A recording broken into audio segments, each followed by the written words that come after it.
Hi, I'm Gavin, And I'm Dave. and you're on the fringe. Come along with us for a ride on a podcast where we talk about an area or a thing going on in the world that needs more attention, just like you do. Let's go. On the fringe. Here we go.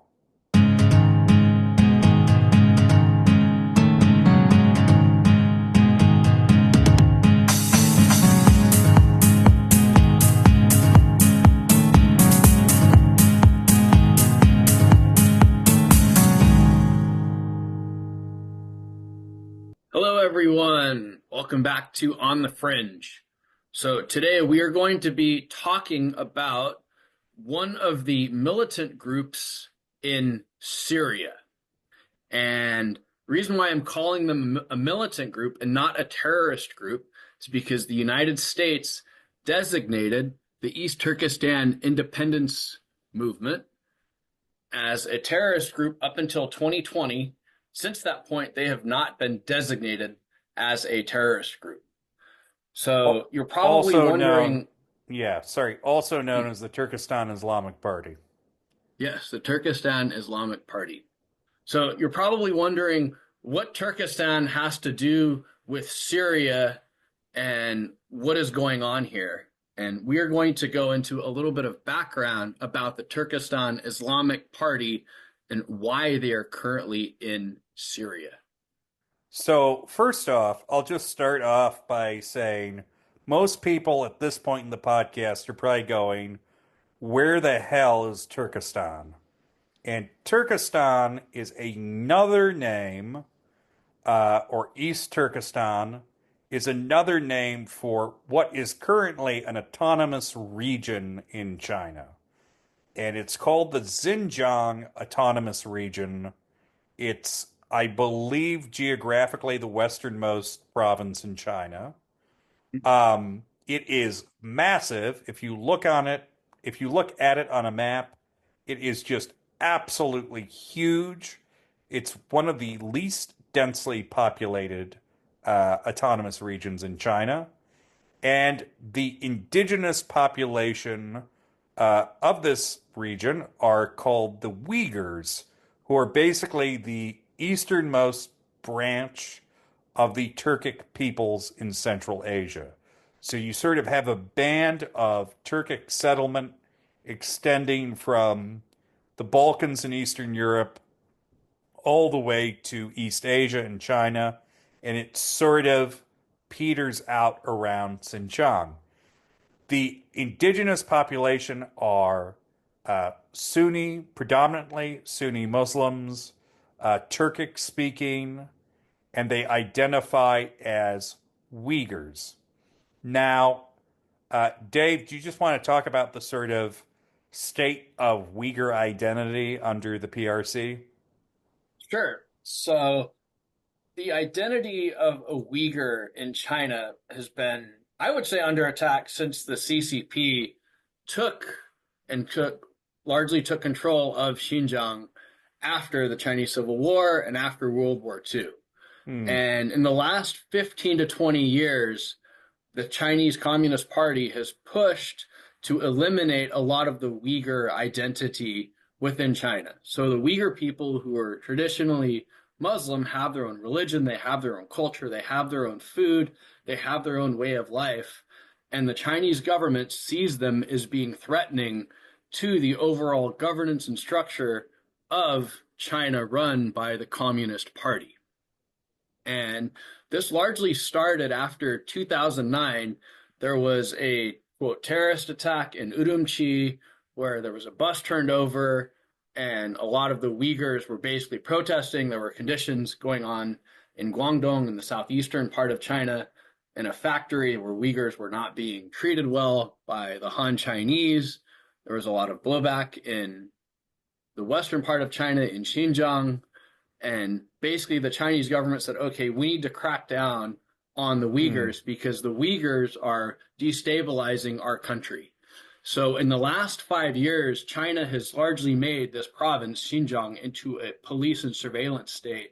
They've done a lot of testing of new technology, largely facial recognition technology and surveillance systems that have been rolled out across the rest of the country.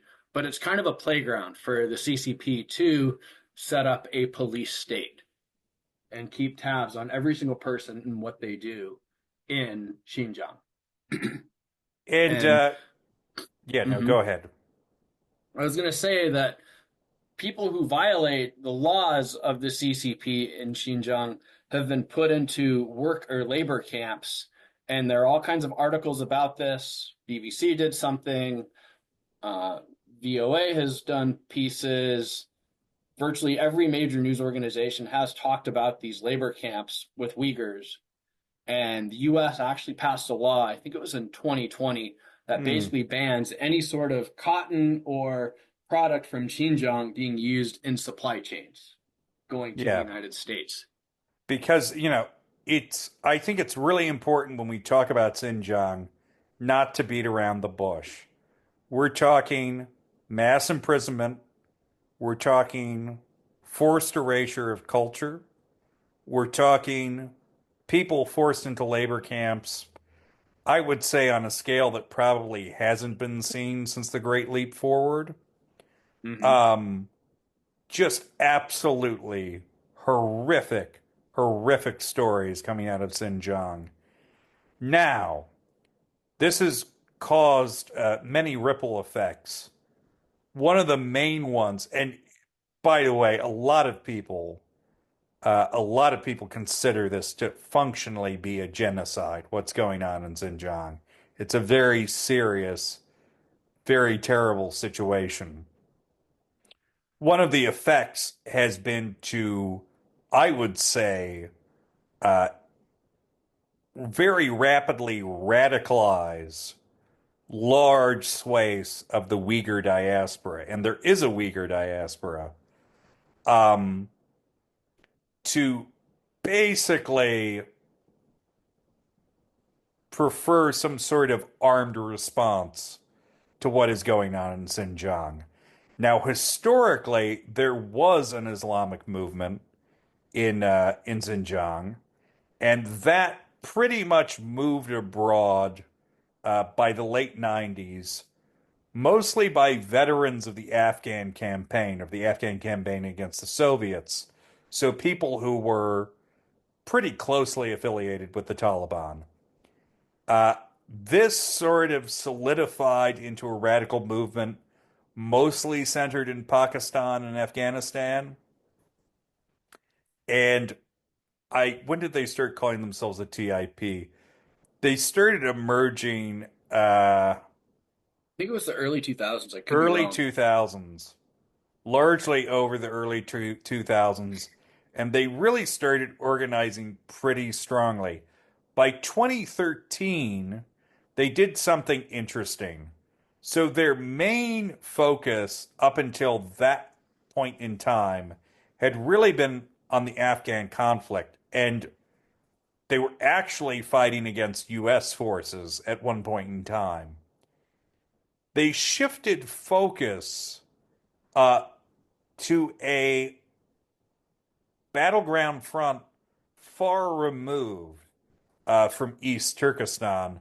They began shifting fighters to Syria, and they actually wound up shifting most of their military forces over there. Now, it's important to emphasize because the PRC spends a lot of time and effort trying to convince people that everyone in the independence movement involved in the independence movement for East Turkestan are radical Islamist terrorists.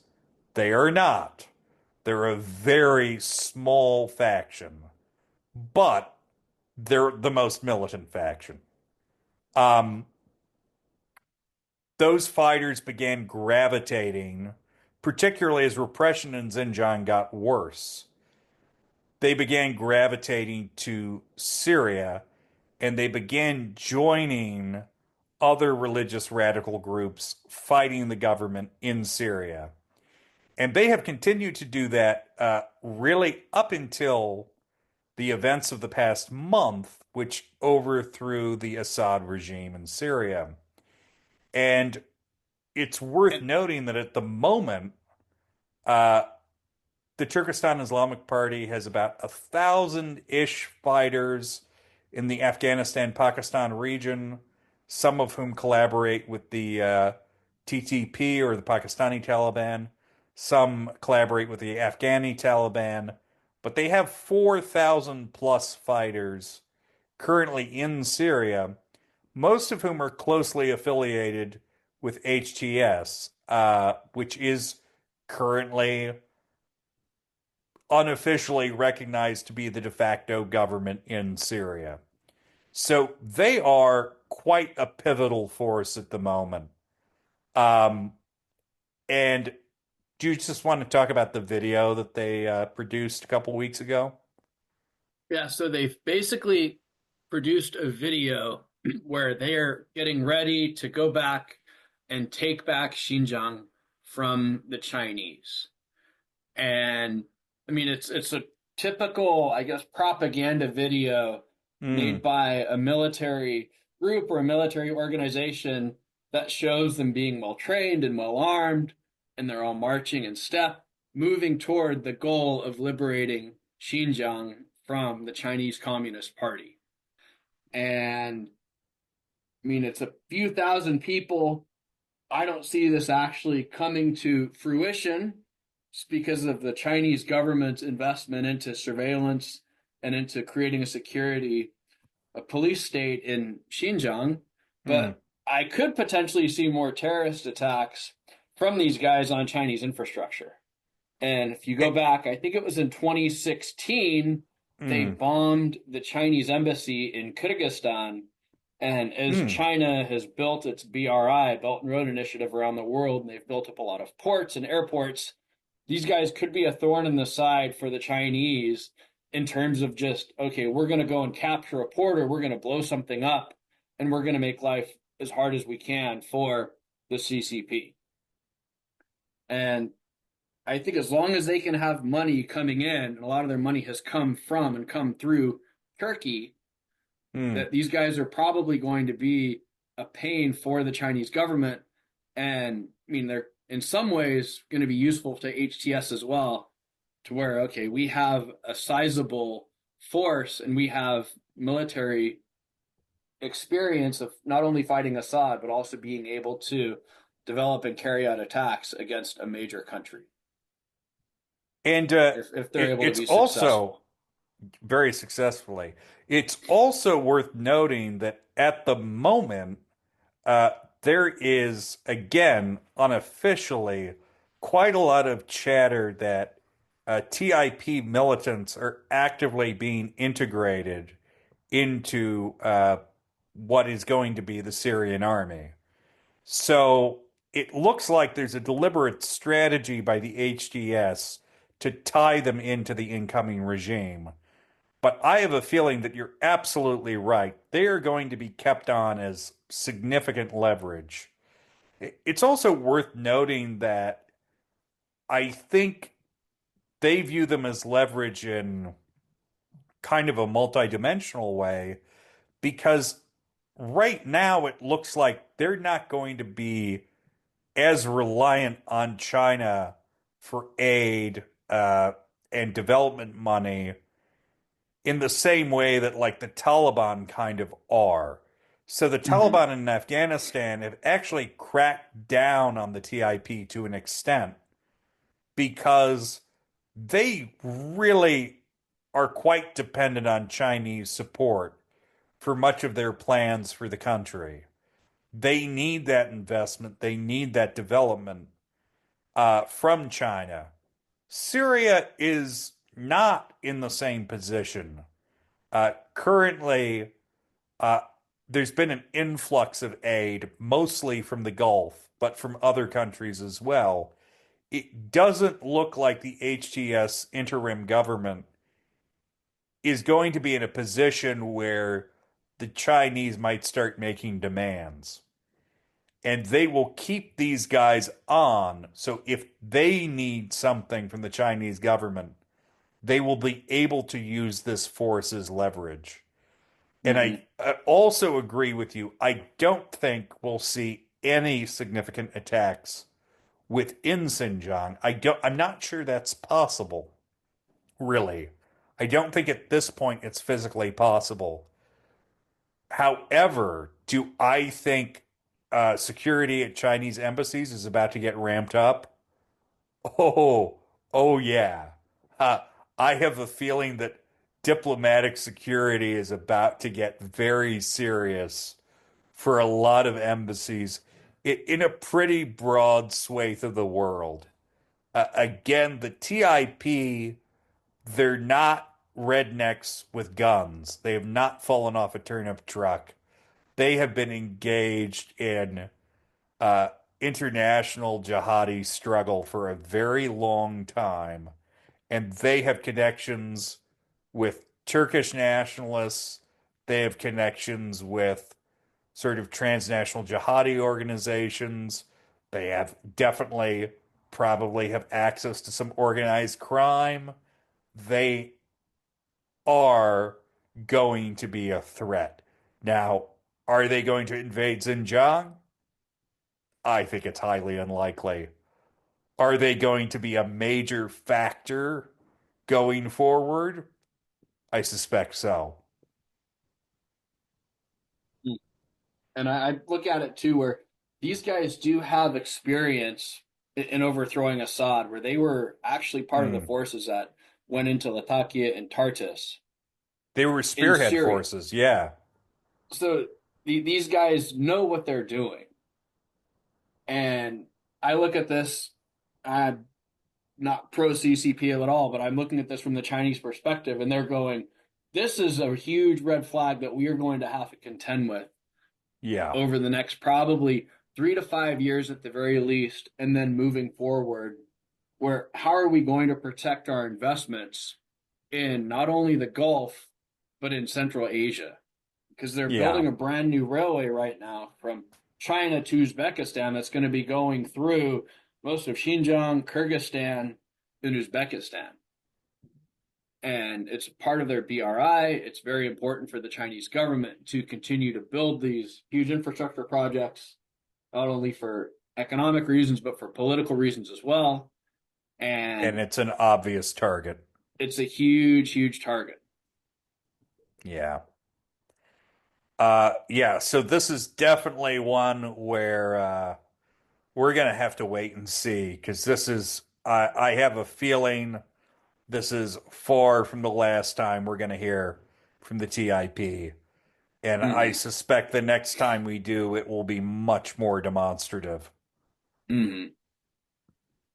Yep, I'm with you. Okay. On that And note, once with again, that, please like, please subscribe, please give us feedback, and thank you all for listening. This is On the Fringe.